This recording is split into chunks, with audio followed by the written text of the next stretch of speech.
பிள்ளையான் கைதால் கலக்கத்தில் ரணில் ராஜபக்ஷகள் அம்பலப்படுத்தும் டில்வின் சில்வா. அனுர அரசாங்கத்தில் மஹிந்த ராஜபக்ஷ குற்றச்சாட்டுகளிலிருந்து விடுதலை பெறுவர் நாமல் நம்பிக்கை. தமிழரசு கட்சியுடன் கைகோர்க்க தயார் நிபந்தனைகளை வெளியிட்ட கஜேந்திரகுமார். டிசம்பர் ஜனாதிபதி சிந்தனையை மாற்றிக்கொள்ளுங்கள் ஹரணி திட்டவட்டம். எரிபொருள் விலை குறைப்பின் பின்புலம் சஜித் தரப்பின் குற்றச்சாட்டு. யாழில் ராணுவ பிடியில் இருந்த காணிகள் விடுவிப்பு. போரை தொடங்குங்கள் முடித்து வைக்கின்றோம் இந்தியாவிற்கு பாகிஸ்தான் தளபதி கடும் எச்சரிக்கை. பிள்ளையான் கைது செய்யப்பட்டுள்ளதால் ராஜபக்ஷக்கள் ரணில் ஆகியோர் கலக்கத்தில் உள்ளனர் என்று ஜேவிபியின் செயலாளர் டெல்வின் சில்வா தெரிவித்துள்ளார். தேர்தல் பிரசார கூட்டம் ஒன்றில் உரையாற்றுகையிலேயே அவர் இவ்வாறு குறிப்பிட்டுள்ளார். அவர் தனது உரையில் மேலும் தெரிவிக்கையில், பேராசிரியர் ஒருவர் கடத்தி காணாமலாக்கப்பட்ட சம்பவம் தொடர்பிலேயே பிள்ளையான் கைது செய்யப்பட்டார். பிள்ளையான் செய்த குற்றம் அது மட்டுமல்ல, அவர் பல குற்றங்களை செய்துள்ளார். புலிகள் அமைப்பில் இருந்த காலத்திலும் குற்றம் இழைத்துள்ளார். புலிகள் அமைப்பிலிருந்து வெளியேறிய பின்னர் ராஜபக்ஷ ஒப்பந்தத்தின் பிரகாரம் பல குற்றங்களை பிள்ளையான் செய்துள்ளார். அவர்களின் கதைகள் பிள்ளையானுக்கு தெரியும். எனவே பிள்ளையான் வாய் திறக்க ஆரம்பித்தால் சிக்கல் வரும் என்பதும் அவர்களுக்கு புரியும். பிள்ளையான் 90 நாட்கள் தடுத்து வைக்கப்பட்டுள்ளார். தமக்கு தெரிந்தவற்றை கூறுவதற்கு பிள்ளையானுக்கு வாய்ப்பு உள்ளது. அதேபோல விசாரிப்பதற்கு அதிகாரிகளுக்கும் நேரம் உள்ளது. பிள்ளையான் வாய் திறக்க ஆரம்பித்தால் அவர்கள் உள்ளே செல்ல நேரிடும். உள்ளே செல்லாமல் இருக்க வேண்டுமானால் அரசாங்கத்தை வீழ்த்த வேண்டும். அதற்கே தற்பொழுது முற்படுகின்றனர். அதற்கு நாங்கள் இடமளிக்க மாட்டோம் என்று அவர் மேலும் தெரிவித்துள்ளார். தமிழரசு கட்சி தாம் எதிர்பார்க்கும் சில கொள்கைகளை தற்பொழுது கொண்டிருக்குமாயின் அவர்களோடு இணைந்து பணியாற்றவும் தயார் என கஜேந்திரகுமார் பொன்னம்பலம் தெரிவித்துள்ளார். இதன்போது மேலும் கருத்து தெரிவித்த அவர், தமிழரசு கட்சியின் தலைமைத்துவம் தந்தை செல்வாவின் கொள்கையுடன் பயணிக்க தயாராக இருந்தால் அவர்களுடன் பேசுவதற்கும் இணைந்து செயலாற்றவும் நாம் தயார். தமிழரசு கட்சியை நாம் ஒருபோதும் அளிக்க நினைத்ததில்லை. குறிப்பாக தமிழரசு கட்சியை பொறுத்தவரை தலைவர் செயலாளர் பதவிகள் கேள்விக்குறியாக உள்ளது. ஆனால் நாடாளுமன்ற குழு தலைவர் பதவி மாத்திரம் உறுதியான ஒன்றாக காணப்படுகின்றது. மேலும் தமிழ் தேசிய கட்சிகளின் ஒற்றுமை பற்றி தமிழரசு கட்சியின் நாடாளுமன்ற உறுப்பினரான ஸ்ரீதரனுடன் பேசும்போது அதற்கான தீர்வை பெற முடியும் என்ற நம்பிக்கை வெளிப்படவில்லை. குறிப்பாக தமிழ் தேசியத்தில் இருந்து கொண்டு அதனை எதிர்க்கும் பலர் இந்த மண்ணில் உள்ளனர். இதன் காரணமாகவே தமிழ் தேசிய கட்சிகள் அனைத்தையும் ஒன்று சேர்க்கும் பொது நிலைப்பாட்டை நாங்கள் கொண்டுவர எதிர்பார்க்கின்றோம் என அவர் மேலும் தெரிவித்துள்ளார். தேர்தலை இலக்காக கொண்டு எரிபொருள் விலைகளை குறைக்க அரசாங்கம் நடவடிக்கை எடுத்துள்ளதாக ஐக்கிய மக்கள் சக்தி குற்றம் சாட்டியுள்ளது. ஐக்கிய மக்கள் சக்தியின் பொதுச் செயலாளரும் நாடாளுமன்ற உறுப்பினருமான ரஞ்சித் மதும பண்டார இதனை தெரிவித்துள்ளார். எவ்வாறாயினும் எரிபொருள் விலை குறைப்பு காரணமாக தேசிய மக்கள் சக்திக்கு வாக்களிக்கும் மக்கள் யாரும் இல்லை என்றும் அவர் குறிப்பிட்டுள்ளார். அத்தோடு தேர்தல் நெருங்கும் வரை தேசிய மக்கள் சக்தியின் இந்த அன்பு இருக்கவில்லை எனவும் ரஞ்சித் மதும பண்டார கூறியுள்ளார். இந்த நிலையில் நேற்று முதல் நடைமுறைக்கு வரும் வகையில் அனைத்து திரவ எரிபொருட்களினதும் விலைகள் குறைக்கப்பட்டுள்ளமையும் குறிப்பிடத்தக்கது. அனுரகுமார தலைமையிலான அரசாங்கத்தின் பதவி காலத்திற்குள்ளாகவே மஹிந்த ராஜபக்ஷ அனைத்து குற்றச்சாட்டுகளிலிருந்தும் விடுதலை பெறுவார் என்று நாமல் ராஜபக்ஷ தெரிவித்துள்ளார். கொழும்பில் இடம்பெற்ற ஸ்ரீலங்கா பொதுஜன பெரமுன கட்சியின் மே தின கூட்டத்தில் கலந்து கொண்டு உரையாற்றும் போதே அவர் மேற்கண்டவாறு தெரிவித்துள்ளார்.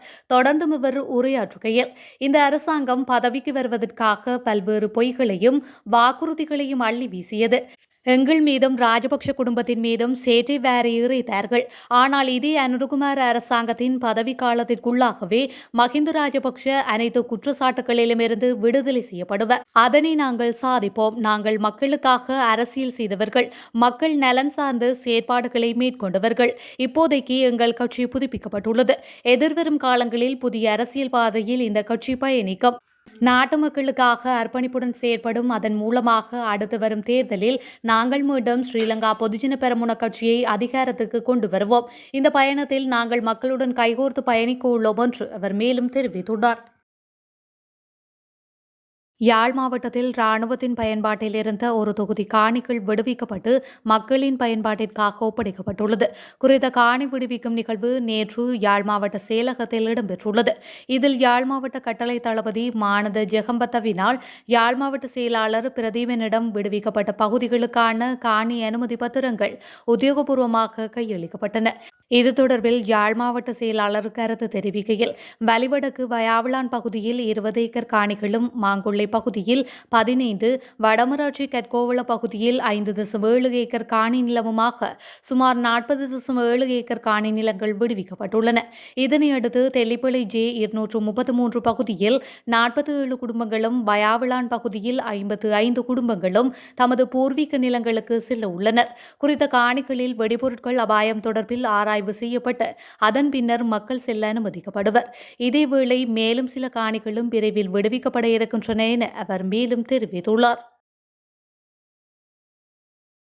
ஜனாதிபதியாக வேண்டும் என்ற சிந்தனையில் உள்ளவர்கள் அந்த சிந்தனையை திருத்தம் செய்து கொள்ள வேண்டும் என பிரதமர் கலாநிதி ஹரிணி அமரசூரிய தெரிவித்துள்ளார். தேசிய மக்கள் சக்தியின் மேதின கூட்டம் காலி முகத்திடலில் நடைபெற்றது. இதன்போது உரையாற்றுகையிலேயே பிரதமர் மேற்கண்டவாறு குறிப்பிட்டுள்ளார். மேலும் அவர் தெரிவித்ததாவது, காலி முகத்திடல் இம்முறை மேதின கூட்டத்தால் பெருமையடைந்துள்ளது. 2025 ஆண்டு ஆட்சி அதிகாரத்துடன் மேதின கூட்டத்தை நடாத்துவோம் என்று கடந்த முறை மக்களுக்கு வாக்குறுதியளித்தோம். அந்த வாக்குறுதிகளை நிறைவேற்றியுள்ளோம். ஏனைய அரசியல் கட்சிகளின் மேதின கூட்டத்துக்கும் எமது மேதின கூட்டத்துக்கும் இடையில் பரஸ்பர வேறுபாடுகள் காணப்படுகின்றது. பாரிய போராட்டத்துக்கு மத்தியில் ஆட்சியை கைப்பற்றினோம். போராட்டத்தை கொண்டாடும் வகையில் இம்முறை மேதின கூட்டம் அமைந்துள்ளது. எமது மக்கள் அலையை கண்டு எதிர்வரும் ஆகஸ்ட் மற்றும் டிசம்பர் மாதம் அளவில் ஜனாதிபதியாக நினைப்பவர்கள் என்ன நினைப்பார்கள் என்று எண்ண தோன்றுகின்றது. ஆகவே ஜனாதிபதியாக வேண்டும் என்ற சிந்தனையில் உள்ளவர்கள் அந்த சிந்தனையை திருத்தம் செய்து கொள்ள வேண்டும் என்று அவர் மேலும் தெரிவித்துள்ளார்.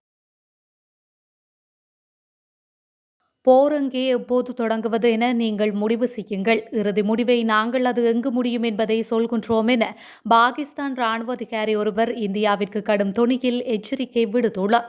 காஷ்மீரின் பஹல்காம் பகுதியில் சுற்றுலா பயணிகள் மீது நடந்த பயங்கரவாத தாக்குதலுக்கு பிறகு இந்தியாவிற்கும் பாகிஸ்தானுக்கும் இடையிலான உறவில் பெரும் பதட்டம் ஏற்பட்டுள்ளது.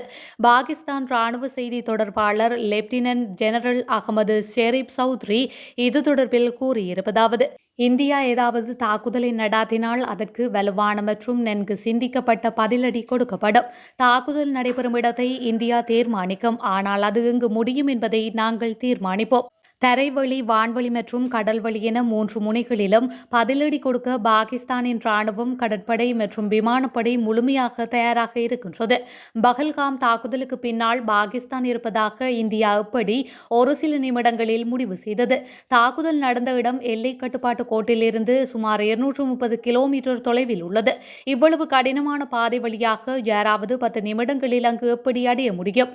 தேர்தலுக்கு லாபம் பார்க்கவே முஸ்லிம்களுக்கு எதிரான சூழலை உருவாக்க இந்திய அரசு பயங்கரவாதம் தொடர்பான சம்பவங்களை பயன்படுத்துகின்றது என அவர் மேலும் தெரிவித்துள்ளார்.